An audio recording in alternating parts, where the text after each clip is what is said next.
Depuis la pandémie du SARS, on ne parle que de l'importance de se laver les mains et d'avoir une bonne hygiène. Mais l'hygiène, ça date depuis longtemps. Aujourd'hui, certes, tout foyer est équipé de sa salle de bain. Au 19e siècle, par exemple, on n'avait pas ce luxe. On allait plutôt vers les bains pour justement se nettoyer. Du 16e jusqu'au 18e siècle, on se méfiait beaucoup de l'eau et on se contentait juste de faire sa toilette à sec, un petit coup de torchon et de se parfumer. Quant à l'Antiquité, les bains avaient tout un rituel. C'est dans ce cadre qu'on a d'ailleurs érigé les thermes d'Antonin.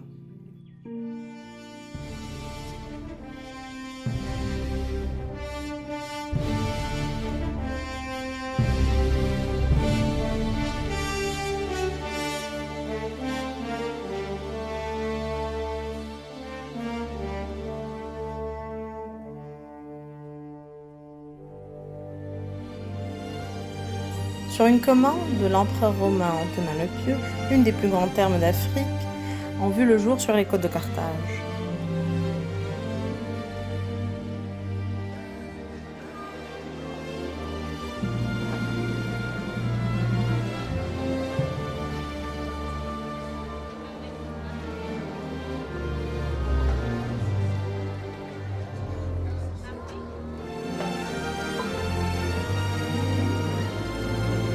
Elle s'organise comme suit. Dans les sous-sols, on y trouve les ouvriers.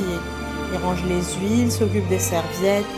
Ils prennent soin de la chaufferie pour justement créer une meilleure atmosphère au sein des thermes.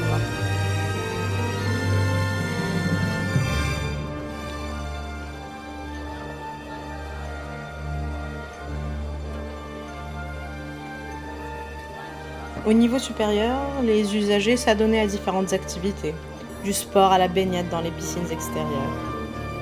Le parcours s'organise généralement comme suit. Tout d'abord, on se dévêtit au vestiaire et on se couvre d'huile pour passer ensuite au palestre. Dans ce dernier, on pratique du sport, de la lutte, de la course. On pouvait parfois passer à la bibliothèque pour se dégourdir l'esprit et lire quelques livres. Ensuite, on passe au tépidarium, puis le caldarium pour un bain chaud, et enfin au sudatorium pour un bain de vapeur. On boit beaucoup d'eau fraîche afin d'accentuer sa transpiration. On se racle la saleté et les peaux mortes à l'aide d'un strigile, puis on passe au tépidarium pour se laver, avant d'aller au frigidarium pour avoir la peau raffermie. Cet établissement avait des proportions grandioses. Aujourd'hui, on retrouve dans son site des ruines témoins d'une civilisation préoccupée par le bien-être du corps et son hygiène.